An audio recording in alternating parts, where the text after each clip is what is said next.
mantras of our Divine Mother.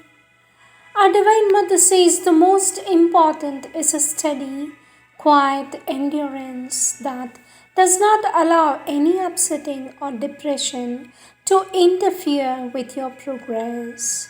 The sincerity of the aspiration is the assurance of the victory.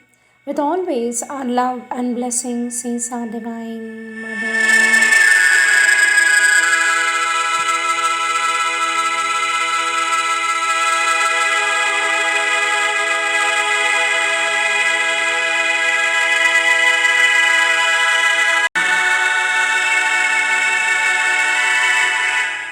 Sri Aurobindo's Savitri, Book 4, Canto 4, The Quest. The seers attuned to the universal will, content in Him who smiles behind earth's forms, abode, ungrieved by the insistent days. About them like green trees girdling a hill, young grieved disciples fashioned by their touch, trained to the simple act and conscious word, greatened within and grew to meet their heights.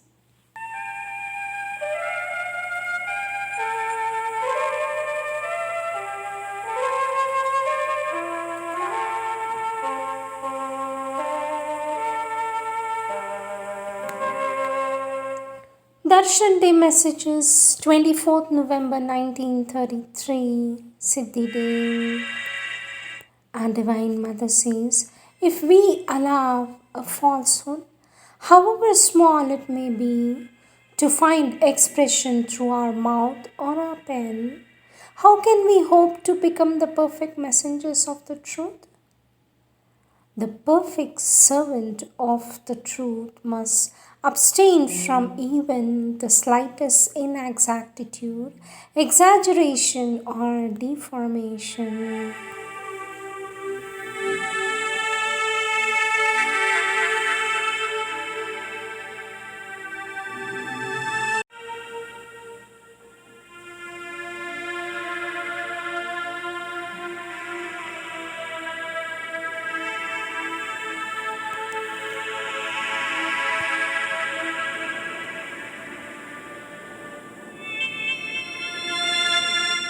A prayer to Supreme Lord.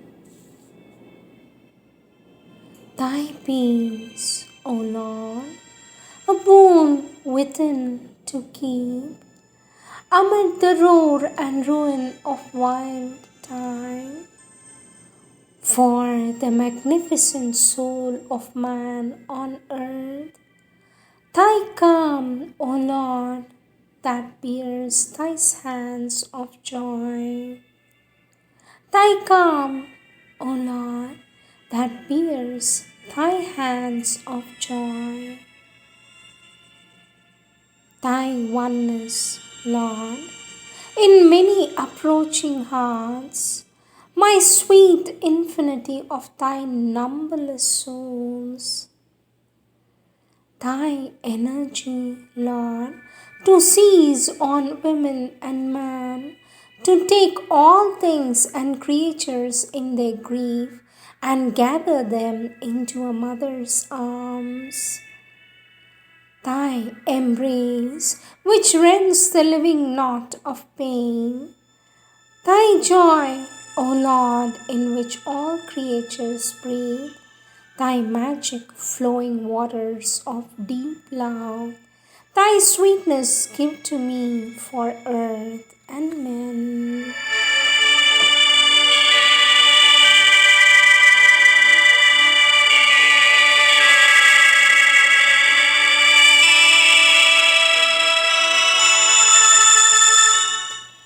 Words of our Divine Mother, taken from the Question and Answers of our Divine Mother, year 1958, page 1, Date 5th Jan 1955. Question. This talk is based upon Sri Aurobindo's Basis of Yoga, Chapter 3 in Difficulty. Sweet Mother, how can we create the attunement of the nature with the working of the divine light and power? For this, our Divine Mother says, by trying. First, you must be conscious of the kind of attunement you want to realize. First, you must be conscious of the kind of attunement you want to realize. You must become aware of the points where this harmony does not exist. You must feel them and understand the contradiction between the inner consciousness and certain outer moments. You must become conscious of this first, and once you are conscious of it, you try to adapt the outer action, outer moments to the inner ideal. But first of all, you must become aware of the disharmony. For there are many people who think that everything is going well, and if they are told, no, your outer nature is in contradiction with your inner aspiration, they protest because they are not aware. Therefore, the first step is to become aware, to become conscious of what is not in tune. Our Divine Mother says, to begin with, most people will say, what is this inner consciousness you're telling me about? I don't know it. So obviously they cannot establish any harmony if they are not even conscious of something within which is higher than their ordinary consciousness. This means that many preparatory stages are needed, preparatory states of awareness before being ready for this harmonization. Our Divine Mother says, you must first of all know what the inner aim of the being is, the aspiration, the descending force, what it receives it, everything must become conscious. And then afterwards, you must look at the outer moments in the light of this inner consciousness and see what is in tune and what is not. And then, when you have seen what does not harmonize, you must gather the will and aspiration to change it and begin with the easiest part. You should not begin with the most difficult thing. You should begin with the easiest, the one you understand the best, most easily, the disharmony which seems more evident to you. Then from there, gradually, you will go to the more difficult and more central things. Why do you happen to twist your ankle, says our Divine Mother. Namo Brahmane Namaste Vaya Tvameva Pratyaksham Brahmasi Tvameva Pratyaksham Brahma Vadishyami Ritam Vadishyami Satyam Vadishyami Tannamavatu Tadavaktaramavatu Avatu Mam Navatu Vaktaram Shanti, Shanti, Shanti. Nayamatma pravachanena labhyo namedhaya nabahuna shrutena yamevesha vrunute tena labhyastasyesha atma vivryute tanum swam उत्तिष्ठत जाग्रत प्राप्य वरान निबोधत शूरस्य धारा निशिता दुरत्यया दुर्गं पथस्तत् कवयो वदन्ति ॐ सत्यं ज्ञानं ज्योतिररविन्द ॐ सत्यं ज्ञानं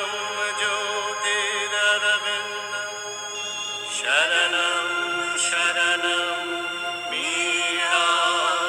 शरणं शरणं शरणं मीरा शरणं मीरा मम शरणम्. Question, sweet mother, here Sri Aurobindo says, the difficulty faced in the right spirit and conquered, one finds that an obstacle has disappeared. What is the right spirit? For this, our Divine Mother says, the right spirit means what he has explained in the sentence, to keep one's trust, to remain quiet. I think it is there, a little farther off. Wait patiently for the attack to pass. Keep one's trust. Is it not there? Then it is in another passage. In any case, the right spirit means not to lose courage, not to lose faith, not to be impatient, not to be depressed, to remain quiet and peaceful with as much aspiration as one can have and not worry about what is happening. To have the certitude that this will pass and all will be well, this indeed is the best thing, says our Divine Mother. Sweet Mother, not to be depressed means, for this our Divine Mother says, not to be depressed is extremely important. Depression is a sign of weakness, of a bad will somewhere, a bad will in the sense of a refusal to receive help, a kind of weakness that content to be weak. One becomes slack. The bad will is obvious because there's a part of your being which tells you at the moment depression is bad. You know that you should not get depressed. Well, the reply of that part which is depressed is almost shut up. I want my depression. Try, you will see, you can try it just always like that. Is it not true? And then later one says again, afterwards I shall see, for the moment I want it. Besides, I have my own reasons. There you are. It's a kind of a revolt, a weak revolt of something weak in the being. Question. Sweet Mother, here the Lord speaks of the change of which the depression is the change. For this our Divine Mother says, yes, when one comes out of the depression and one's bad will, then one realizes that there was an attack and that some progress has to be made, and that in spite of everything, something within has made progress, that one has taken a step forward. Usually, hardly conscious, it is something which needs to progress but doesn't want to. So takes this way, like a child who sulks, becomes low spirited, sad, unhappy, misunderstood, abandoned, helpless, and then refusing to collaborate. And as I just said, indulging in his depression to show that he is not happy. It is specially in order to show that one is not satisfied that one becomes depressed. One can show it in nature, one can show it in whatever way they want to show it. One can show it to the divine, one can show it to the people around, but it is always a kind of expressing one's dissatisfaction. I am not happy about what you demand, but this means I am not happy and I shall make you see it that I am not happy. Our Divine Mother says, but when it is over, and when for some reason or other one has made the necessary effort to come out of it and has come out, one usually realizes that something in the being has changed because, in spite of the bad will, most often the progress was accomplished, not very swiftly, not brilliantly, not a great glory, surely, but this progress was made. Something has changed. Question, sweet Mother. Sri Aurobindo has spoken of the formation of ego individuality. What does that mean? For this, our Divine Mother says, there are individual egos and collective egos. For example, the natural ego is a collective ego. An ego may have a collective ego. The human face has a collective ego. It is smaller or bigger. The individual ego is an ego of a particular person. It is the smallest kind of ego. There is, of course, a vital, a mental, and a physical ego, but these are minor individual egos, but this means the ego of a particular person. Our Divine Mother says one has many egos inside oneself. One becomes aware of them, one begins to destroy them. When one has destroyed an ego, that which was more troublesome, usually it creates a kind of inner cyclone. When one comes out of the storm, one feels, now it is over, everything is done. I have destroyed the enemy inside me, all is finished. But after a while, one notices that there is another, and still yet another, and another. And that in fact, one is made up of a heap of little egos which are absolutely a nuisance and which must be overcome one after another.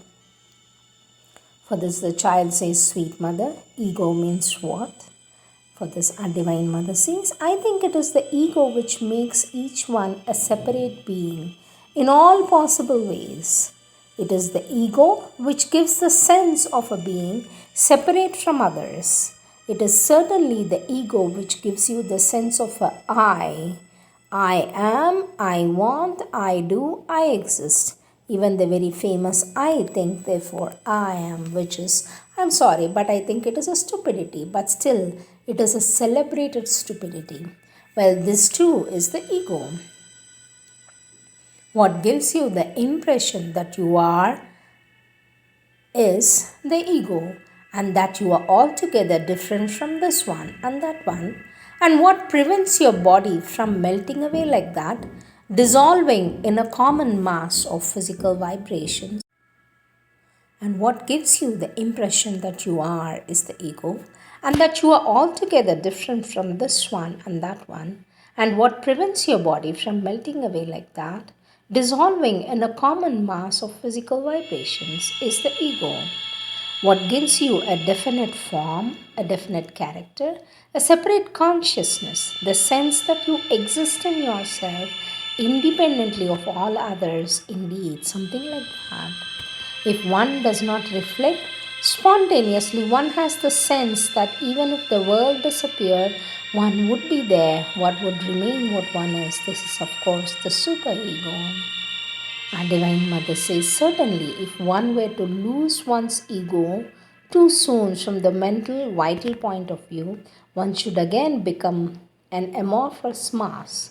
Ego is surely an instrument for individualization, that is, one is an individual being constituted in himself. Ego is an absolute necessary factor. If one had the power of abolishing the ego ahead of time, one would lose one's individuality. But once the individuality has been formed, the ego becomes not only useless but harmful. And only then comes the time when it must be abolished. But naturally, as it has taken so much trouble to build, it does not give up its work so easily and asks for a reward for its effort, that is, to enjoy the individuality, says our Divine Mother.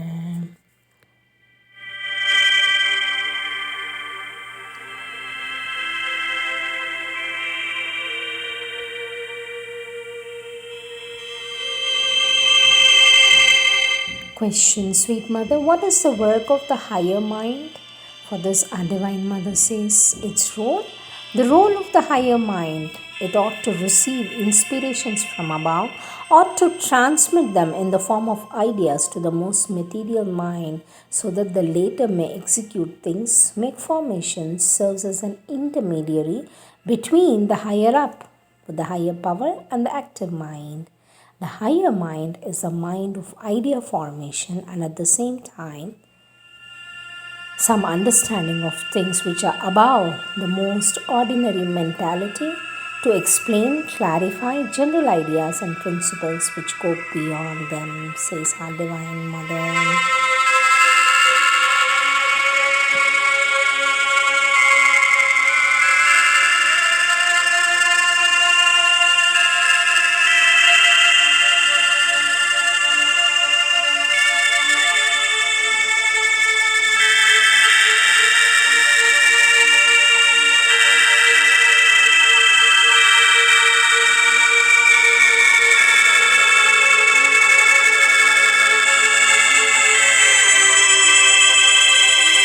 Question, sweet mother, what does a well-developed psychic being means?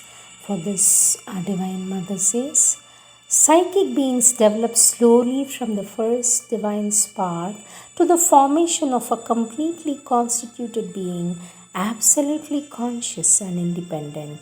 So, when we speak of a well developed being, a well developed psychic, we speak of a psychic being which has nearly reached the maximum point of its formation.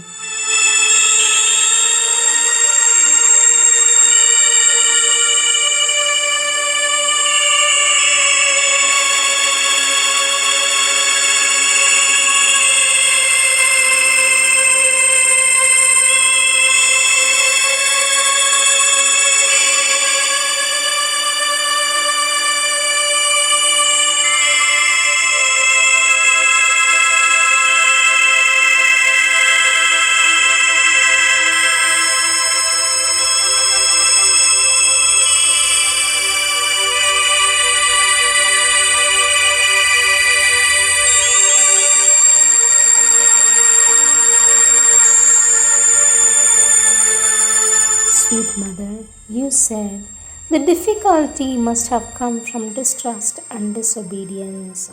For this, our divine mother says, yes, all these things. Yes, someone was complaining of a difficulty, and having read the letter, Sri Aurobindo saw that in this person the difficulty must have come from a lack of trust and obedience. And as it is, something happens very frequently. It is common enough, you see, it's useful for everybody.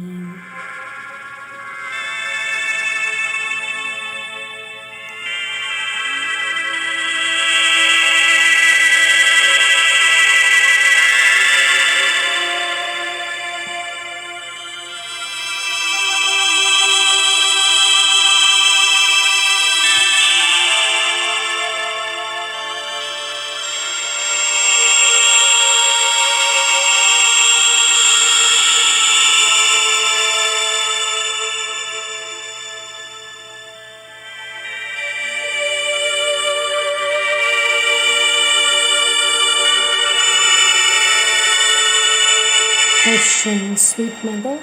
Here it is said that one should not have no attachment. One should have no attachment for material things. Then, when you give us something, if we lose it and feel sad, can it be called attachment? For this, our divine mother smiles and says, it is better not to lose it. And the divine mother laughs. But in fact, the thing ought not to be only. It is not the thing itself to which one must be attached. It is to open oneself for what is within. What I put into the thing I give, this indeed is much more important. And of course, there can always be an accident, but it is certain that if one gives to a thing its inner symbolical or spiritual value, there is much less chance of losing it. It creates a kind of relation because of which there is not much chance of losing it. It remains close to you. I have the feeling when someone loses something I've given him that he was just in contact with the outer form, the shell, and not with that what I put inside. Otherwise, he would not have lost it. I have the feeling that there's a lack of deeper perception. Perhaps one is very attached to the outer form, not very open to what was behind, says our Divine Mother.